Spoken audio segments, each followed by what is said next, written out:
Cuando la Guardia Civil lo rodeó en la estación de autobuses de Utiel, en Valencia, Raúl Romero no se resistió. Llevaba varias horas huyendo, con la ropa manchada de polvo y la mirada perdida de quien sabe que su libertad está a punto de acabarse. Los agentes lo esposaron allí mismo, delante de varios pasajeros, que tuvieron que esperar el siguiente autobús, sin sospechar que el hombre que tenían a pocos metros era el principal sospechoso de un crimen que se había producido en un pequeño pueblo de Toledo unas horas antes.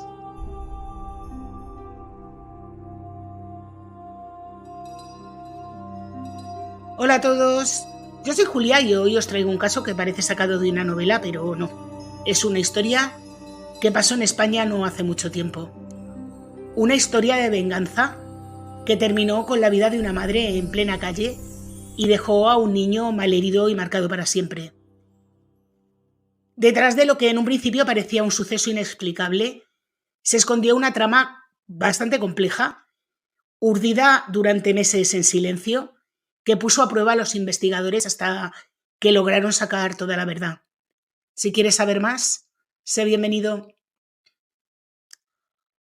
Aprovecho para agradeceros que veáis mis vídeos y ya sabéis que si os gustan, os podéis suscribir, dejarme un like, activar la campanita, comentar, compartir y todas estas cosas, que a vosotros no os cuesta nada y a mí me ayuda un montón. Y bueno, no me enrollo más y vamos con la historia.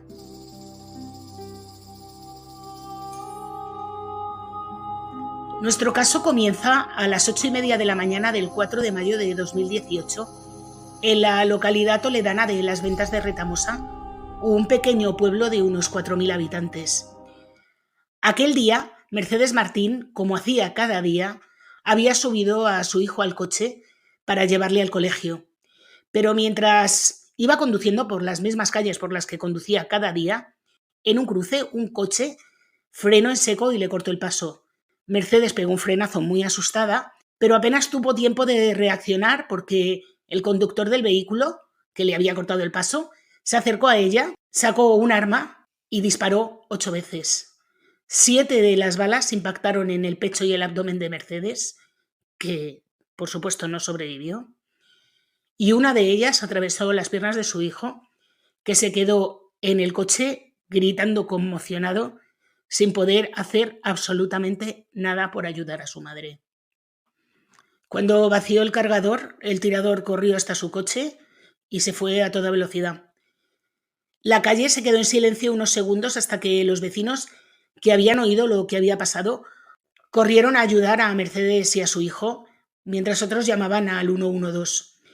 Cuando llegaron los servicios de emergencia, Mercedes, de 41 años, había fallecido. Su hijo no, su hijo sobrevivió. Tenía las piernas, ya os digo, atravesadas por un proyectil y una imagen que le iba a acompañar para siempre. La Guardia Civil, que había llegado rapidísimo, acordonó la zona y comenzó a recoger casquillos y testimonios. Lo primero que llamó la atención fue la forma en la que se habían producido los hechos. El atacante, al parecer, había buscado su objetivo porque conocía la ruta que hacía Mercedes, el horario exacto y sabía exactamente dónde debía interceptar a la mujer. Nada en aquel crimen parecía improvisado. Pero ¿quién era Mercedes y quién podía tener algo contra ella?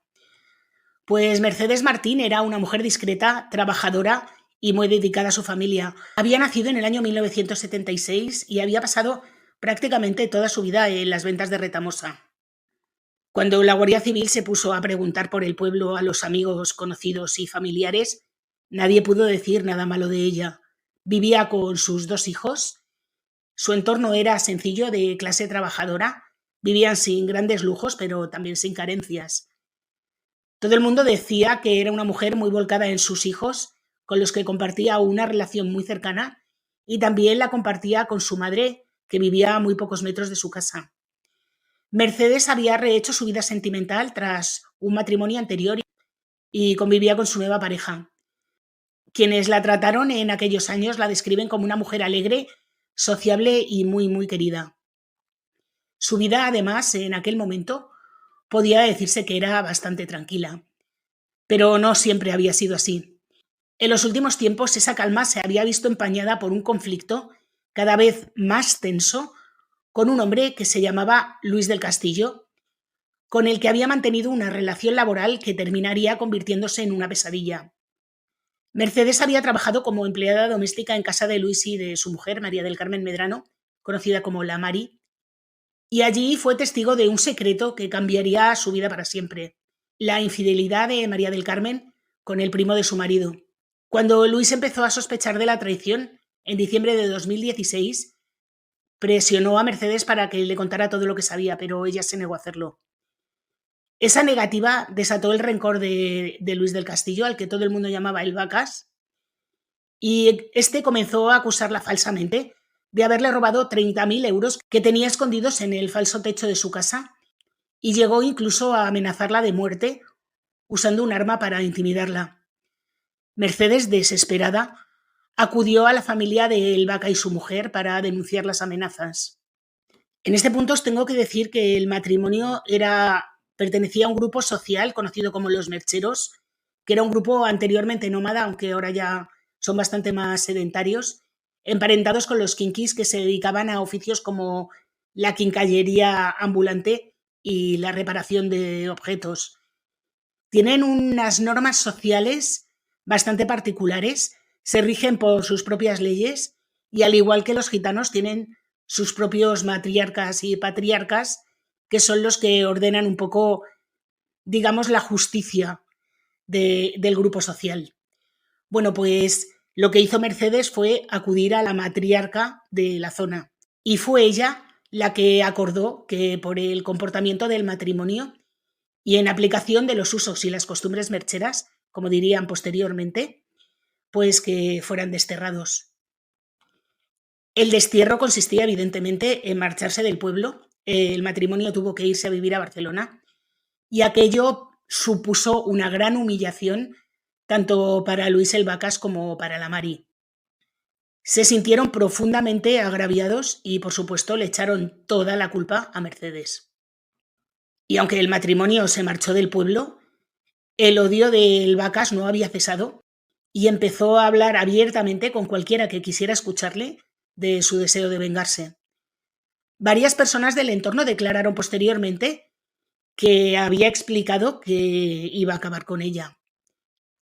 Sin embargo, el Vacas no estaba dispuesto a mancharse las manos directamente, primero porque no sé si sería capaz, y segundo porque sabía que todo el mundo iba a apuntar hacia él. Y ahí es cuando entra en juego un tercer hombre, Raúl Romero. Raúl Romero Aparicio era un hombre de 39 años en el momento de los hechos, que residía en Moncada y Reixac y tenía más de 40 antecedentes por delitos de robo con fuerza, hurto, falsedad en documento público, conducir sin permiso, robo de coches y conducción bajo los efectos de sustancias varias. No tenía empleo estable, era politoxicómano y estaba acostumbrado a moverse en los márgenes de la legalidad. Cuando el Vacas supo de él, lo convirtió en el candidato perfecto para el encarguito que tenía en mente. El Vacas tenía un plan que requería tiempo, planificación y una secuencia de pasos fríamente calculada. En las semanas previas al crimen, Del Castillo y Raúl Romero movieron las piezas con una precisión que de verdad que pone los pelos de punta.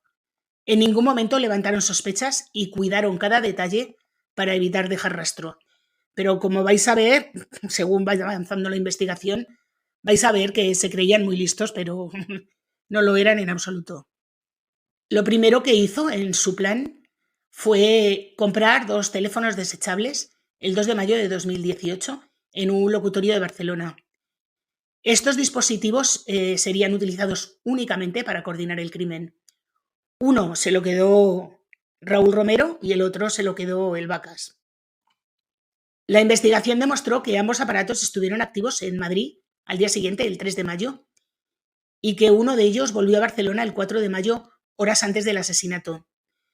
Este dato fue determinante para probar que Del Castillo acompañó a Romero hasta el entorno del lugar del crimen antes de separarse, para no aparecer directamente vinculado a la escena. El segundo paso fue conseguir medios de transporte que no pudieran ser vinculados a ellos. Así fue como Romero, experto en robo de vehículos, robó un SEAT Ibiza entre el 2 y el 3 de mayo en Madrid. Ese coche sería el vehículo que utilizaría para los desplazamientos y la huida, Además, robó un Seat León en Getafe, que fue con el que cometió el crimen. Estas maniobras de robo no eran solamente parte de la logística, también buscaban crear algo de confusión, desviar pistas o eliminar cualquier elemento que pudiera conducir a sus identidades. Paralelamente, Raúl Romero dedicó varios días a estudiar los hábitos de Mercedes. Sabía a qué hora salía de casa, qué ruta utilizaba siempre para llevar a su hijo al cole, sabía dónde reducir la velocidad, dónde Mercedes tendría más o menos que parar, y esta información le sirvió para planificar la emboscada. El lugar elegido fue un cruce habitual en el casco urbano de Ventas del Retamosa, una intersección sin tráfico intenso pero con visibilidad suficiente para interceptar el vehículo sin ser visto con antelación. Todo estaba diseñado para que la ejecución fuera rápida, precisa y con pocas posibilidades de que alguien pudiera evitarla. Los investigadores pudieron reconstruir esa parte del plan gracias a los datos de geolocalización de los teléfonos y a diversos testimonios recogidos después del crimen. La conclusión fue, evidentemente, que el crimen era un acto meticulosamente calculado y que el agresor sabía lo que iba a ocurrir y cómo debía actuar en cada momento. El día anterior a que sucedieran los hechos, el 3 de mayo de 2018, Raúl y el Vacas viajaron hasta Madrid, presumiblemente para juntarse allí y revisar los detalles del plan y concretar su ejecución. Esa misma tarde se aseguraron de tenerlo todo listo. Una semiautomática con el número de serie borrado, el vehículo preparado y el itinerario bien estudiado. El arma de fabricación yugoslava había sido conseguida en el mercado ilegal europeo, era fiable y fácil de ocultar, aunque tenía bastantes añitos, y la munición también. Así fue como al amanecer del 4 de mayo de 2018 todo parecía normal en apariencia.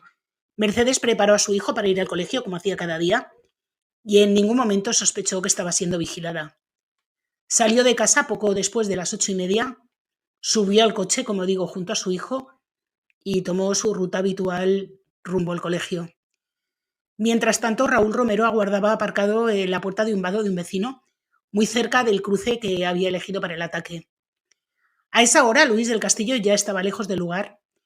Su teléfono estaba de regreso a Barcelona, lo que le proporcionaría una coartada inicial. Además, había concertado cita con el dentista. Así que tenía testigos de dónde estaba en el momento de los hechos. Romero sabía que no podía fallar, no solo porque el dinero que le iban a pagar dependía de ello, sino porque el hombre que le había contratado, el Vacas, no era alguien con quien uno pudiera incumplir un pacto y salir indemne. A las 8:30 de la mañana, Romero colocó su Seat Ibiza robado en perpendicular, atravesando la calzada e impidiendo cualquier maniobra evasiva por parte de Mercedes. Mercedes apenas tuvo tiempo de frenar, sorprendida miró por el parabrisas sin comprender por qué este hombre le cortaba el paso. Y en ese momento Raúl Romero bajó del vehículo con el arma en la mano, caminó hacia la ventanilla y, como os he dicho antes, alzó el brazo y disparó. El primer impacto rompió el cristal en 1000 pedazos y luego vino el segundo, el tercero, el cuarto y así hasta 8. 7 impactaron en Mercedes y le provocaron hemorragias internas irreversibles. Y el otro, como ya os he dicho antes, atravesó las piernas del niño. Cuando los vecinos y transeúntes se acercaron al coche de Mercedes, la encontraron desplomada sobre el volante con el cinturón aún puesto. Su hijo seguía vivo pero herido y en estado de shock, así que lo primero que hicieron fue tratar de atender al niño como pudieron. Lo sacaron del coche, lo taparon con una manta y esperaron a que llegaran las emergencias. Romero, por supuesto, no se detuvo a comprobar el resultado. Volvió sobre sus pasos con calma, subió al coche robado, arrancó a toda velocidad y abandonó el lugar por una calle secundaria que ya había estudiado previamente. A los pocos minutos llegó hasta Torrejón de la Calzada, un pueblo en la provincia de Madrid, quemó el coche con el que había cometido el crimen y se subió a otro destino Valencia. Durante las siguientes horas recorrió más de 300 kilómetros intentando borrar sus huellas, pero su huida no terminó como esperaba, afortunadamente. Mientras trataba de regresar a Cataluña, en un punto de la provincia de Valencia, perdió el control del vehículo y sufrió un accidente. Embistió por detrás a un camión nada más y nada menos. Este accidente estoy convencida de que aparte de los nervios era porque tenía el síndrome de abstinencia y estaba que no controlaba absolutamente nada. Cuando se dio cuenta de que aquello le podía complicar mucho, ya que conducía un coche robado, salió corriendo campo a través y tras recorrer 9 kilómetros llegó a un pequeño pueblo de Valencia, donde entró en un bar y pidió a los que estaban allí a ver si alguien le podía acercar hasta la estación de autobuses de Utiel, también en Valencia. Finalmente encontró un chico que le acercó, le pagó 10 euros por lo que hizo, pero en ese momento la policía ya sabe que el coche que ha tenido el accidente es un coche robado y que ha estado implicado en el tiroteo de las ventas de Retamosa. También saben que el conductor ha salido corriendo. Así que, evidentemente, la policía va a todos los pueblos de los alrededores a ver si alguien ha visto un forastero. Y prácticamente al primer pueblo al que va les dicen que el hombre ha entrado en un bar y que ha pedido que le lleven a la estación de Utiel. Y en la estación le detienen y en la bolsa de viaje que llevaba encontraron ropa, metadona, el arma del crimen, que era la semiautomática esta que os he contado, y lo más importante, un teléfono móvil con tarjeta prepago que llevaba apagado y con la batería quitada. Habían pasado solo 8 horas desde que se produjo el crimen. Y antes de llevarle a comisaría, le llevan a hacerle un chequeo médico porque le ven nerviosísimo. Evidentemente, como os he dicho, sufre el síndrome de abstinencia y cuando le hacen análisis para ver qué le recetan para tranquilizarle, se dan cuenta de que había consumido farina, metadona y cannabis, nada más y nada menos. Mientras tanto, los investigadores y los forenses estaban investigando la escena del crimen. Los sanitarios llegaron pocos minutos después de que se produjera el crimen y no pudieron hacer nada por Mercedes, que murió allí mismo dentro del coche, sin que tuvieran siquiera oportunidad de llevarla al hospital. El niño sí fue trasladado hasta el hospital, donde permaneció 8 días ingresado, pero necesitó más de 3 meses de recuperación de la parte física. Sufrió cicatrices y pérdida temporal de movilidad, pero las secuelas psicológicas han sido y son bastante más profundas.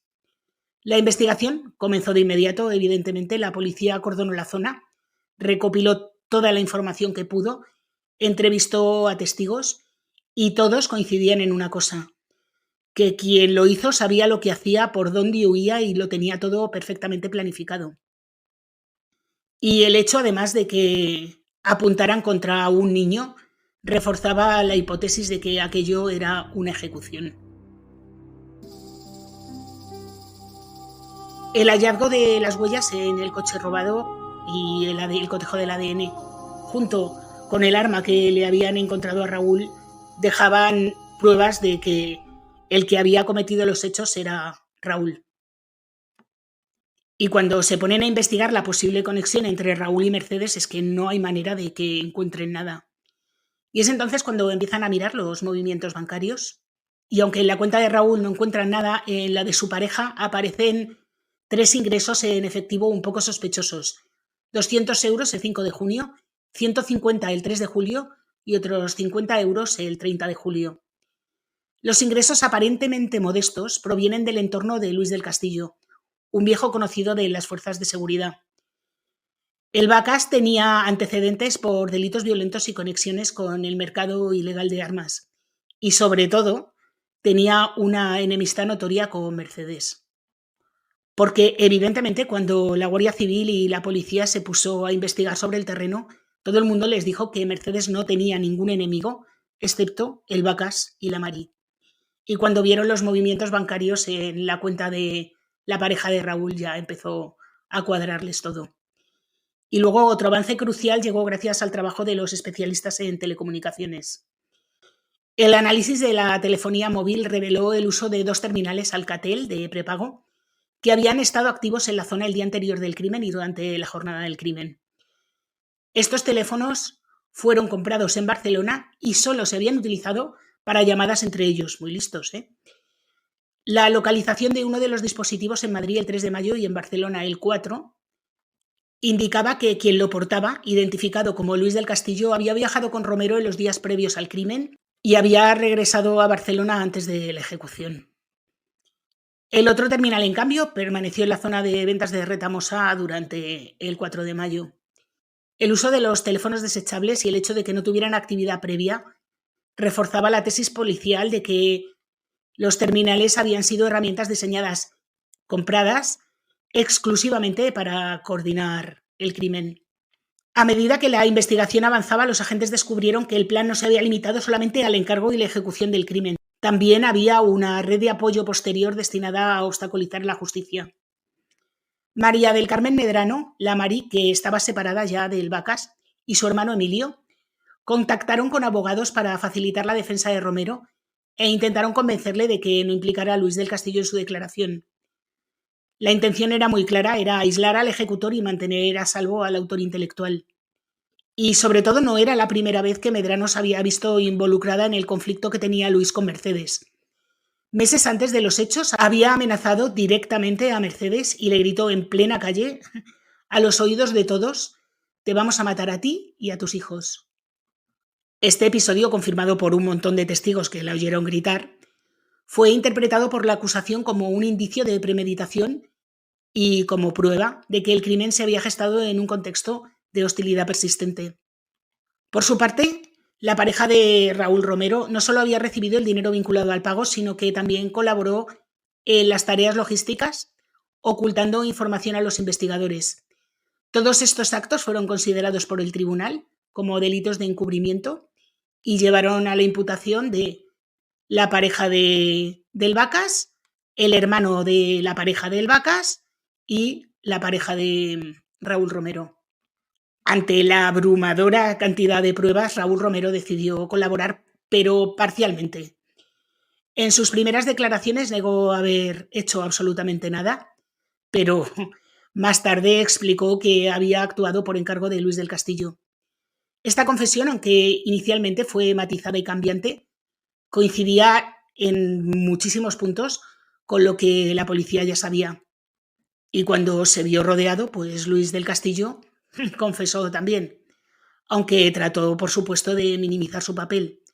Admitió haber comprado los teléfonos y haber acompañado a Romero en algunos desplazamientos, pero negó haberle dado órdenes de acabar con Mercedes. Sin embargo, las pruebas objetivas, como los mensajes, los movimientos bancarios, los testimonios y los análisis de geolocalización, contradecían completamente su versión. La Fiscalía consideró acreditado que no solo había ordenado el crimen, sino que había diseñado el plan y supervisado todo lo que había ocurrido. Así que 5 años después, en marzo de 2023, comenzaron las vistas del juicio contra los 5 que estaban imputados. La Fiscalía presentó cargos contra Luis del Castillo, que fue el que ideó el plan, Raúl Romero, quien lo ejecutó, y el resto de acusados, que fueron los que colaboraron activamente para encubrirlo. El móvil, sostuvo la acusación, era una mezcla de odio personal, resentimiento y deseo de venganza. El fiscal subrayó que del Castillo había planeado esto durante meses, había proporcionado todos los medios logísticos y lo peor de todo es que había dado instrucciones precisas para acabar también con el niño, para eliminar cualquier testigo. Las defensas, por su parte, optaron por estrategias diferentes. Por un lado, la defensa de Raúl Romero trató de presentar a su cliente como un hombre manipulado, sin recursos económicos ni voluntad propia, que había sido arrastrado a cometer el crimen bajo la presión y las promesas de Del Castillo. Argumentaron que Raúl Romero no había comprendido plenamente el alcance de sus actos. Mira, yo es que de verdad estas defensas así tan surrealistas, o sea que no había entendido que si disparas 8 veces a una persona puedes acabar con ella. No sé, en fin. La defensa de Luis del Castillo, por supuesto, negó su participación directa, sostuvo que el acusado no había en ningún momento ordenado acabar con Mercedes y que los contactos que tenía con Raúl Romero eran por otros asuntos. Intentó sembrar dudas sobre la fiabilidad de las pruebas y sobre las declaraciones de Raúl. En fin. Y las defensas de los que estaban acusados de encubrimiento, pues dijeron que lo único que habían hecho era ayudar a personas cercanas en un momento de crisis. Lo que digo siempre, que las defensas de esta gente a veces tienen unos papelones que, madre mía. Uno de los momentos más tensos de las vistas fue cuando se proyectaron en la sala las imágenes tomadas por cámaras de seguridad cercanas al lugar. En ellas se veía con claridad el coche de Mercedes detenido en la intersección el vehículo que conducía Raúl bloqueando el paso y su huida posterior. Y aunque el rostro de Romero no era plenamente visible, su complexión, su ropa y sus movimientos coincidían plenamente con la descripción de Raúl. Y también impactó muchísimo el testimonio del niño, que declaró a puerta cerrada y con asistencia psicológica. Su relato fue muy breve pero desgarrador. Dejó a todo el mundo bastante conmocionado. La verdad es que no me extraña, ¿eh? Y ya al final del juicio, cuando las cosas se estaban poniendo tan sumamente mal para Luis del Castillo, al final terminó confesando. Lo hizo no porque estuviera arrepentido, estoy convencida de que no fue por eso, fue para cortar su condena. ¿Usted le encargó el asesinato de Mercedes y de su hijo a Raúl Romero Aparicio? Sí, te vuelves loco y entonces ya te obsesionas en una cosa y fue buscar a Raúl. Tras casi 3 semanas de vistas, decenas de testigos y horas de deliberación, el 7 de marzo de 2023, el jurado popular emitió su veredicto. Raúl Romero fue declarado culpable de asesinato con alevosía y tentativa. Luis del Castillo fue considerado culpable como inductor de los mismos delitos. La Mari fue hallada culpable de encubrimiento y amenazas. La pareja de Raúl fue declarada culpable de encubrimiento y el hermano fue condenado por encubrimiento pero con una pena menor. Tras el veredicto, la Audiencia Provincial de Toledo dictó sentencia el 16 de abril, imponiendo 16 años y 6 meses a Raúl Romero, a Luis del Castillo como autor intelectual 11 años y 3 meses, a la exmujer 2 años de cárcel, igual que a la pareja de Raúl, y a Emilio, el hermano de la Mari, a 6 meses por encubrimiento. Una cosa bastante indignante de este caso, bueno, indignante no, es que es así por ley. Los acusados estuvieron 2 años en prisión provisional, vamos, Raúl y Luis del Castillo. Luego se amplió 2 años más el máximo permitido por la ley, pero como las investigaciones se dilataron tanto, al final ambos acudieron a las vistas del juicio estando en libertad. Cada uno entraba y salía por su cuenta. Y cuando se dictó la condena, tampoco entraron en prisión, porque no era una condena firme. Una condena que fue recurrida alegando errores procesales y falta de pruebas directas. Todas las apelaciones fueron rechazadas por el Tribunal Superior de Justicia de Castilla-La Mancha, que ratificó la solidez de la investigación y la contundencia de las pruebas. La sentencia quedó firme y las condenas se ejecutaron. Así que sí, ahora sí, Romero cumple su pena en una prisión de Castilla-La Mancha, mientras que el Vacas lo hace en Cataluña. Los condenados por encubrimiento, la mayoría de ellos evitaron la cárcel o ya han cumplido sus penas. Unas penas que a mí me parecen cortísimas, la verdad. Especialmente la del Vacas, porque 11 años, que es a lo que está condenado, si le quitas 4 que ya ha cumplido, si no está ya en libertad, debe estar muy, muy cerca de estarlo. A Raúl aún le queda un poco, pero tampoco, como mucho le quedarán 3 años. Así que bastante indignante, la verdad. Yo, si fuera la familia de Mercedes, estaría bastante enfadada con estas condenas. Y bueno, hasta aquí el caso de hoy. Un caso que de verdad que me parece tremendo. La pobre mujer, que lo único que hacía era limpiar la casa de unos delincuentes, porque tengo que decir que a Albacá se le conocen tropelías de todos los colores. La última que dicen es que entró de ocupa cuando se fue a Barcelona a un piso en Badalona y una vez que estaba dentro del piso se lo vendió a un ciudadano chino, que vosotros me diréis si estaba de ocupa cómo podía vender un piso. Pues eso, ilegalmente. Así que él estafó una pasta a este pobre hombre. Un ciudadano que se ha declarado insolvente para pagar las multas, pero que conducía un Porsche Cayenne. Una persona que no ha cotizado un solo día en su vida, pero que tenía dinero, según él, 30.000 euros en el altillo de su casa. Recordad que acusó a Mercedes de habérselo robado, que conducía un cochazo, que vivía en un chalet y, en fin. Al parecer, en las ventas de Retamosa, cuando vivía allí, decía que se dedicaba a ser feriante, pero no. Por lo visto, se dedicaba a los timos, las estafas y los trapicheos de todos los colores. Y la Mari, que ya no vive tampoco ni en las ventas de Retamosa ni en Barcelona. Vive, al parecer, en un pueblo de León. Tiene también una historia bastante particular. Su familia tiene bastantes antecedentes penales, especialmente la madre, que fue condenada por acabar con la vida de su padre, con la vida del padre de la Mari, ¿eh? Así que el tema de la delincuencia a este matrimonio no le pillaba precisamente de lejos. Y bueno, como os digo, hasta aquí el caso de hoy. Espero que os haya gustado. Si es así, por favor, dejarme un like, activar la campanita, comentar, compartir, hipear el vídeo, suscribiros si no lo estáis. Recordad que tengo otro canal, Letra Pequeña, donde subo vídeo todos los martes y en este subo vídeo todos los viernes. Así que me despido hasta la semana que viene.